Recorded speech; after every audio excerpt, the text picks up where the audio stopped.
Halo teman-teman, selamat datang di kelas asinkronus Ekonomika Industri 1. Pada kesempatan kali ini, saya Fajri, selaku instruktur pada mata kuliah ini, akan menyampaikan pokok bahasan Property Right Theory dan Ownership. Ya. Sebagai kelanjutan daripada Institutional Resource Based View atau IRBV, maka teori ini akan penting sekali untuk memahami sebetulnya institusi kita itu seperti apa arahnya, termasuk juga batasan-batasan yang ada di dalam institusi tersebut, gitu ya. Nah, oke. Em, Sebelum itu sambil menunggu whiteboard-nya akan muncul, ya nanti yang akan dibahas itu apa saja yang akan dibahas, misalnya poin-poinnya adalah motivasi daripada property right theory of firm, ya, termasuk juga apa namanya incomplete contract dan hold up problem, ya, kenapa kok bisa diulang kembali pernyataan itu on hard, gitu ya. Kemudian kritik hard terhadap kelemahan transaction cost, kan, property right dan ownership-nya seperti apa, dan kemudian kita akan membicarakan dua jenis hak di dalam kontrak itu sendiri dan inti daripada teori of hard itu seperti apa ini, termasuk nanti kita akan membicarakan kenapa ada vertical integration di dalam contextual framework yang disusun oleh itu, gitu ya. Nah, dari sini bisa kita nyatakan bahwasanya hari ini kita akan membahas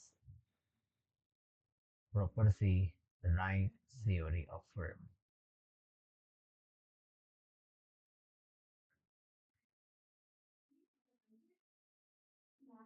Gitu ya. Nah, yang akan kita bahas tadi pertama adalah sebetulnya kelemahan, gitu ya, kelemahan atau motivasi lah ya, motivasi aja biar oke.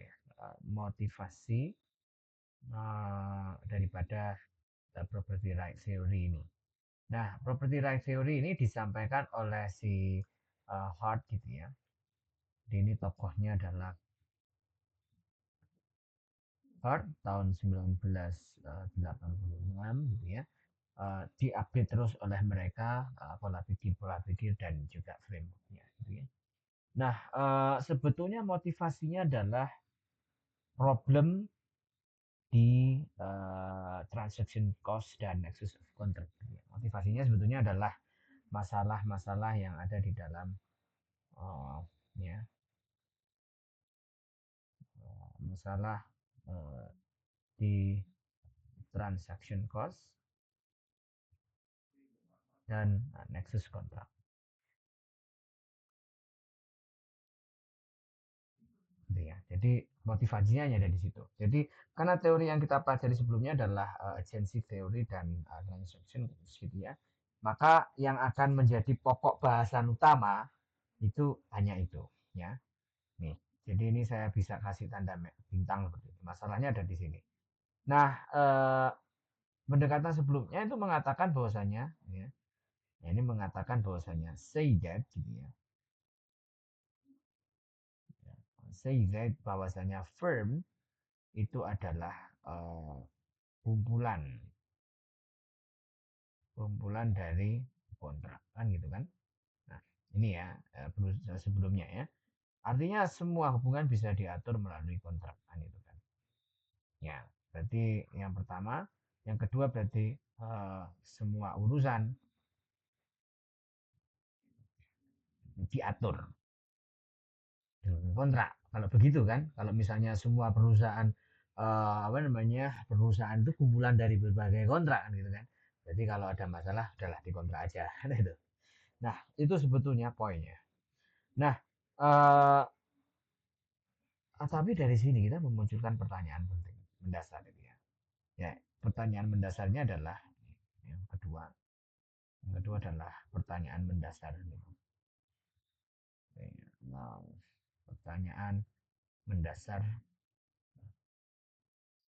Apa pertanyaan mendasar? Yang pertama adalah sebetulnya di mana batas-batas daripada, ya kan? Di mana batas-batas perusahaan itu, ya. Boundary-nya seperti apa? Nah, itu. Batas-batas perusahaan itu seperti apa?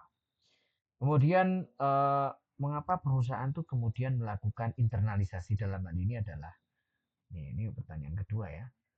Berarti mengapa melakukan internalisasi.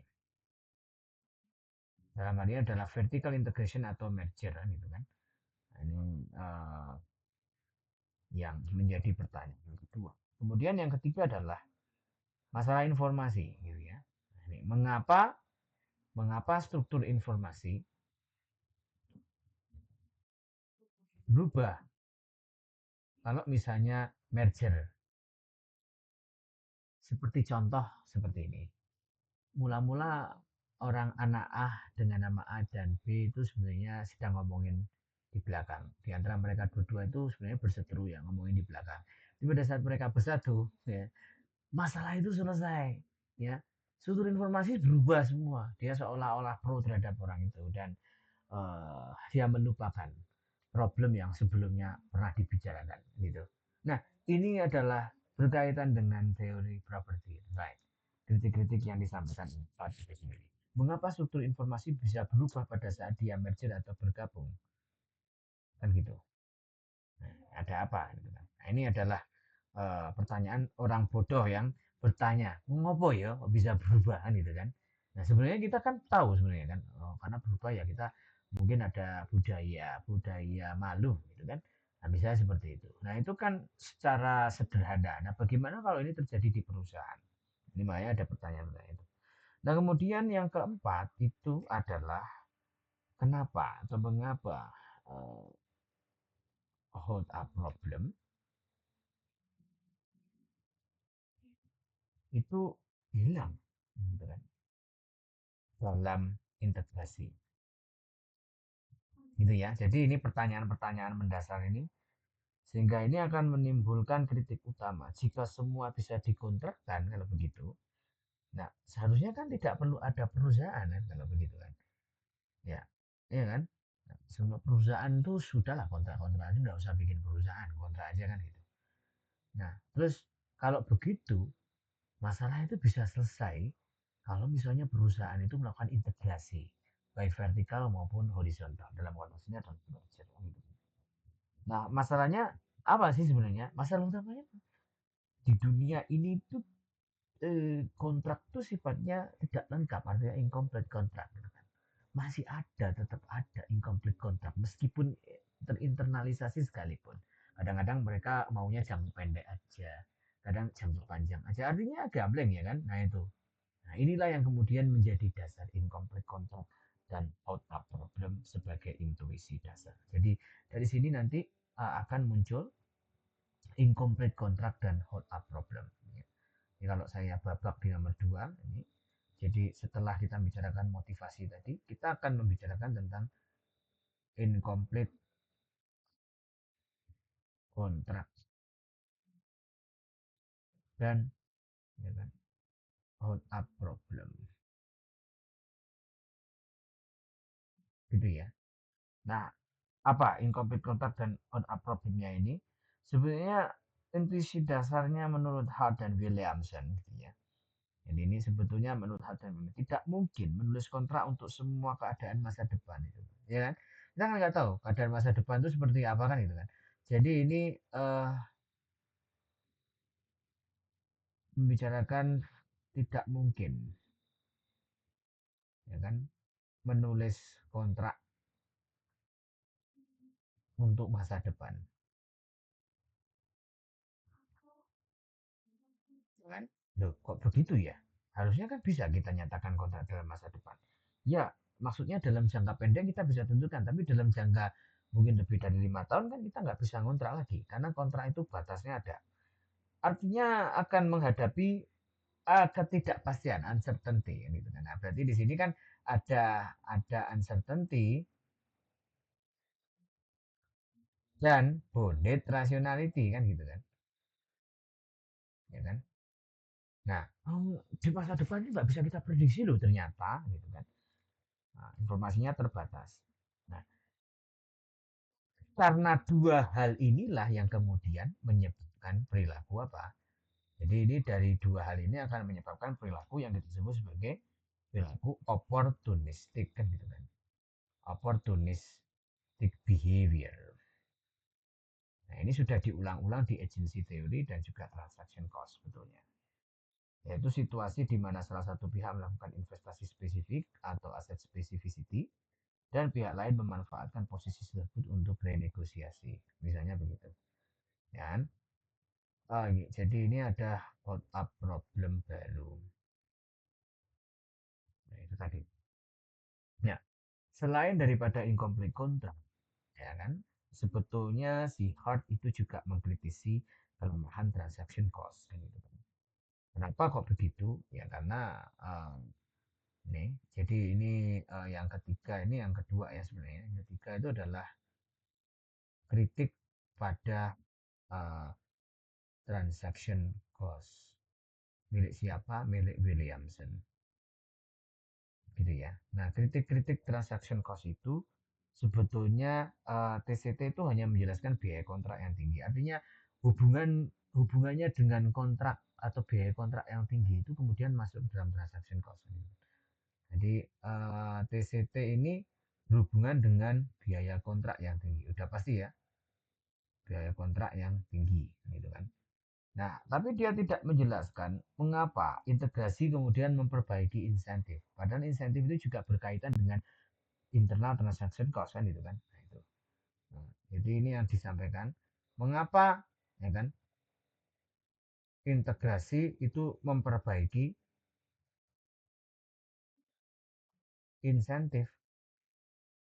Satu.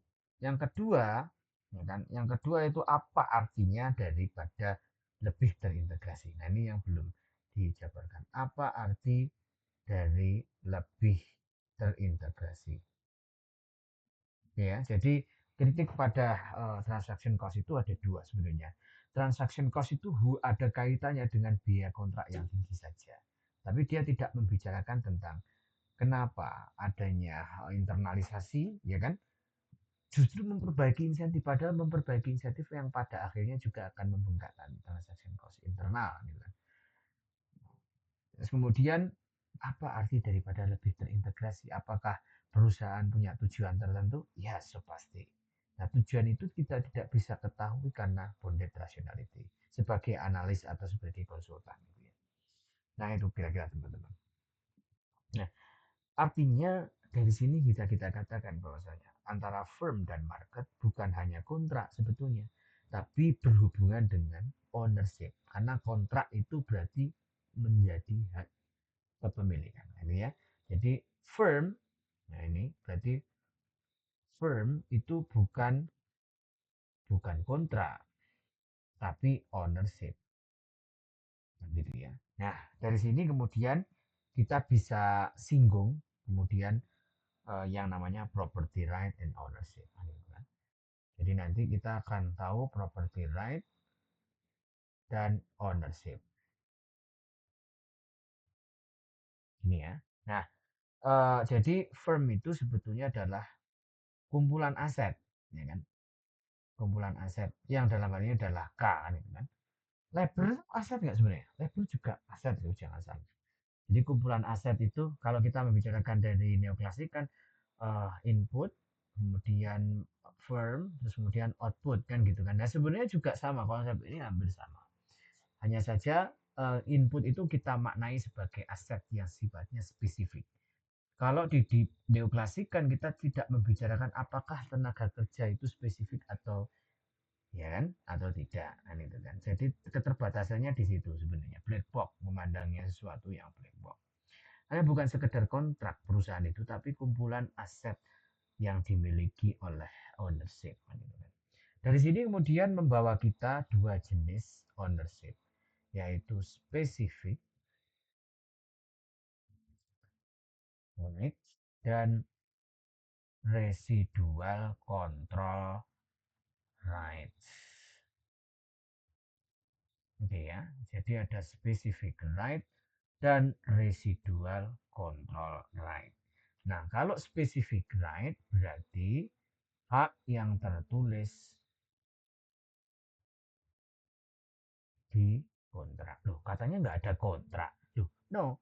Tapi kontrak kemudian berubah menjadi hak, teman-teman. Gitu ya. Nah, apa yang tertulis di dalam kontrak? Misalnya menetapkan harga dan kuantitas. Berarti barang yang akan dia produksi oleh perusahaan itu. Kan itu. Misalnya saya mau memproduksi barang sebanyak sekian, maka saya perlu barang intermediate atau barang setengah jadi kepada supplier, gitu kan. Nah, kita putuskan harga yang akan kita beli sekian, kemudian banyaknya barang yang akan kita gunakan sekian. Artinya supplier akan menjadi pemegang kendali utama kan gitu ya kalau misalnya specific right. Tapi kita nah itu sebagai pembeli saja, ya kan? Hanya mendapatkan specific right-nya aja. Nah, bagaimana dengan residual control right? Gitu. Nah, kalau ada residual control right itu berarti hak untuk mengambil keputusan dalam kondisi tidak diatur dalam kontrak. Itu di sini hak untuk mengambil, ya, untuk mengambil keputusan dalam kondisi yang tidak diatur dalam kontrak, gitu ya. Jadi membicarakan tentang apa namanya hak-hak yang tidak diatur sepenuhnya di dalam kontrak. Ya tadi misalnya kalau kita sedang membicarakan supplier, maka kita sebagai buyer ya perusahaan yang akan membeli barang itu ya tentu kita akan hanya mendapatkan specific right-nya aja. Sementara control right itu akan menjadi pemilik daripada supplier kan itu kan. Nah, itu kira-kira. Ini sambil loading selesai. Nah, artinya nanti kenapa kita kemudian membicarakan ownership dalam konteks ini? Artinya apa? Artinya supplier itu adalah ownership-nya bagi barang yang sedang kita beli kan gitu. Nah, sementara kita sendiri kan tidak mendapatkan kepemilikan sepenuhnya. Kita tidak mendapatkan residual right gitu. Nah, artinya nanti ini juga akan berkaitan dengan siapa pemilik kekuasaan terakhir daripada aset itu dan gitu ya. Dan siapa yang akan menentukan kekuatan tawar menawar ini ya. Jadi kalau tadi ini residual right ini adalah hak untuk uh, mengambil keputusan ya tadi ya. Ini hilang ya. Untuk mengambil keputusan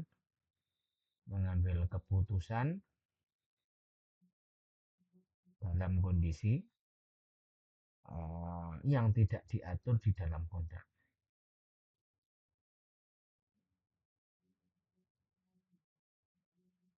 Gitu ya. Nah, eh, ya kalau tadi kaitannya dengan supplier gitu ya, sudah jelas ya pasti ya. Kalau supplier itu dia memegang dua hak sekaligus. Kalau kita beli ya, kita sebagai misalnya ini contohnya adalah supplier, nah ini adalah buyer. Nah kita kan mau ini baut ya, nah ini adalah rel kereta misalnya gitu ya. Dan atau jangan kereta ya, tapi suku cadang kereta lah misalnya gitu ya. Nah, baut sama apa? Jangan rel kereta tapi memproduksi kereta barang. Nah, ini kan ada supplier satu, ada supplier dua, supplier A, supplier B. Ini produksi baut, ini memproduksi rangka baja. Nah, nah, ini kan dibeli oleh buyer kan gitu kan. Bayarnya adalah firm lagi kan gitu kan. Nah, artinya dia akan terikat kontrak dengan supplier, ya kan? Supplier A akan memiliki specific right baut dan juga residual right atas baut-baut yang lain yang tidak dia ekspor atau dia tidak jual kepada buyer itu. Demikian pula dengan yang B. Ya. Jadi supplier B akan memiliki specific right atas baja dan control right dari baja yang lain yang tidak masuk ke dalam buyer. Nah, buyer hanya akan mendapatkan specific right dari jenis barang baut dan baja ini. Nah, tapi kereta barang, nah kereta barang itu kan kemudian berubah menjadi spesifik right dan residual control bagi perusahaan yang akan menggunakannya. Jadi ini tetap juga memiliki residual control. Nah, tapi perusahaan buyer tidak akan memiliki residual control daripada baut. Kan gitu kan. Nah, ini yang menjadi ide dasar daripada residual right dan specific right. Yang harus Anda pahami. Bukan berarti kereta barang itu specific right. Ya kan? Bukan berarti begitu ya, tapi dia mengandung dua-duanya kan itu kan. Nah, artinya apa? Artinya menurut Hart itu ya, teman-teman. Ya, menurut Hart itu, ini saya geser ke bawah. Ya, menurut Hart itu, jadi menurut Hart, ya, ownership itu adalah mereka yang memegang residual, gitu ya. Itu yang memegang residual control rate, gitu ya. Jadi misalnya saya punya di sini owner, kemudian manager, kemudian ada supplier, terus kemudian siapa lagi? Customer, kemudian ada banker, terus di sini ada siapa lagi? Government, ada labor, ya kan? Nah ini supplier kemen, ini kemen, manager, ini ke manager, ini ke manager, ini ke manager. Coba Anda amati. Sebetulnya supplier ke sini memiliki dua hak kan? S dan R. Kemudian ini juga punya S dan R, itu kan? S dan R, S dan R, S dan R. Nah, coba bayangkan, apakah manajer punya residual? No, tapi residual dimiliki oleh owner. Owner memiliki S dan R, tapi ini pasti S aja untuk manajer. Oh, bisa begitu. Bukankah eh, barang yang kita jual ke tempat lain itu juga menjadi residualnya manajer? Oh no, jangan salah. Itu adalah residual milik owner, termasuk keputusan di luar daripada kontrak itu sendiri, gitu ya. Jadi kalau kita gambarkan ya kurang lebih seperti itu. Jadi owner lah yang memegang residual control atas kepemilikan perusahaan. Artinya mereka akan menjadi pemegang kekuasaan terakhir gitu ya. Berarti si owner ini akan menjadi satu ya kan pemegang kekuasaan terakhir, dan yang kedua adalah memiliki bargaining power. Gitu ya. Jadi dia kemudian yang menentukan kekuatan tawar menawar itu kan owner itu melalui kepemilikannya. Gitu kan. Nah dari sini kemudian memunculkan vertical integration dalam perspektifnya. Ini. Jadi sebetulnya vertical integration itu bukan sekedar meminimumkan biaya transaksi, tetapi pembelian aset supplier untuk memperoleh residual control right. Paham ya? Jadi nah ini di sini adalah residual control rights sedang kita beli dari supplier. Berarti beli residual control right dari supplier gitu kan. Jadi kata kuncinya itu membeli residual control right dari supplier supaya apa? Supaya perusahaan itu akan memiliki dua pemilikan sekaligus kan gitu kan. Nah, ini kemudian membawa pemahaman kita terkait sebelum dan setelah terintegrasi. Jadi nanti akan ada dua ya, sebelum dan setelah terintegrasi itu ada masalah apa. Gitu kan. Nah, kalau sebelum itu kan ada dua berarti ya, berarti supplier itu punya kontrol aset. Nah, supplier punya bargaining power kan gitu kan. Nah, kalau sesudah apa? Ada dua juga. Kalau sesudah ini buyer kemudian menjadi pemilik kan gitu kan. Nah, pemilik. Artinya dia memiliki S dan R sekaligus kan gitu kan. Nah, bukan buyer memiliki bargaining power sebetulnya, tapi karena ini hanya hubungan dengan supplier ya, tapi dengan customer pasti memiliki bargaining power. Kita tidak sedang membicarakan residual control dengan customer, tapi dengan supplier karena vertical terintegrasi. Berarti buyer punya kontrol aset. Jadi bedanya ini ya, kontrol aset kan pertama miliknya supplier. Karena kita sekarang sudah terintegrasi, ya kan, buyer menjadi punya kontrol aset sekarang, kan gitu kan. Nah, kira-kira begitu. Nah, dari kondisi ini sebetulnya menghadapi dua trade off kan gitu kan. Ya, berarti di sini ada dua trade off, ya kan. Trade off pertama ini berarti trade off pertama itu adalah benefit, trade off kedua itu cost, gitu kan. Nah, oke, berarti ada dua ini. Apa benefitnya dari terintegrasi vertikal tadi itu? Ya, koordinasi menjadi lebih baik, kan gitu kan. Nah, ini saya pikir udah jelas ya. Yang kedua, economic of scale kan pasti. Yang ketiga apa? Yang ketiga ya tentunya kontrol aset menjadi fleksibel menghadapi ketidakpastian, kan gitu ya. Aset fleksibel, gitu kan. Yang keempat apa? Yang keempat mengurangi hold up problem, gitu kan. Nah, ini benefitnya. Kemudian apa costnya? Nah, kan? Jadi kan benefitnya dapat ya. Costnya berarti sekarang insentif bagi mereka yang kita ajak kerjasama tadi makin berkurang. Jadi hilangnya insentif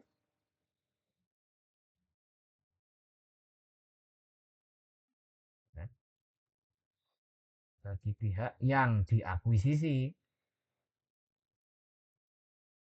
kan gitu ya. Misalnya kita masukkan ke ini ke integrasi vertikal, kok makin nggak punya ini? Iya dong nggak punya laba karena sekarang kita tentukan nilai labanya kan gitu kan. Nah, berdasarkan apa yang kita punya. Manajer kehilangan kontrol kurang inovatif kalau misalnya kita tidak ini ya kan.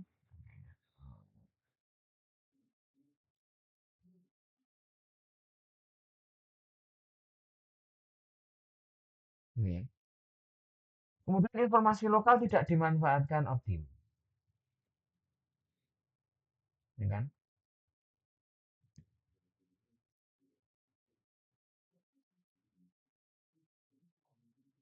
Nah, gitu ya. Nah, itu ya. Jadi ada cost-nya ada tiga, hilangnya insentif bagi pihak yang diakuisisi, kemudian manajer kurang inovatif ya karena kehilangan kontrolnya gitu ya. Kan sekarang penuh di perusahaan kan gitu kan. Loh, bukannya begitu ya, ya kan? Ya, dulunya kita kan mengontrol kontrol ya, sekarang tidak. Nah, trade off-nya adalah kontrol dan insentif sebetulnya. Antara kontrol dengan insentif. Maka kita fokus ke kontrol atau insentif. Nah, artinya apa? Artinya dari sisi ini kita sedang membicarakan tentang dengan yang namanya kepemilikan aset itu yang makin besar itu sebetulnya sedang menurunkan uncertainty. Nah, ini juga relevan dengan koas. Yaitu kenapa? Pada saat transaction cost itu sama dengan bukan total cost-nya nih, transaction cost itu, maka tidak bergantung kepada owner. Tapi yang kedua, pada saat transaction cost-nya lebih besar dari nol, maka owner menjadi penting. Gitu kan. Jadi itu ya poinnya yang ada di dalam uh, properti lagi ya. Semoga Anda paham dengan apa yang saya jelaskan dan jika Anda pertanyaan terkait itu, Anda bisa berdiskusi lebih lanjut di MS Team atau melalui email. Terima kasih, kita lanjutkan pada pokok bahasan selanjutnya.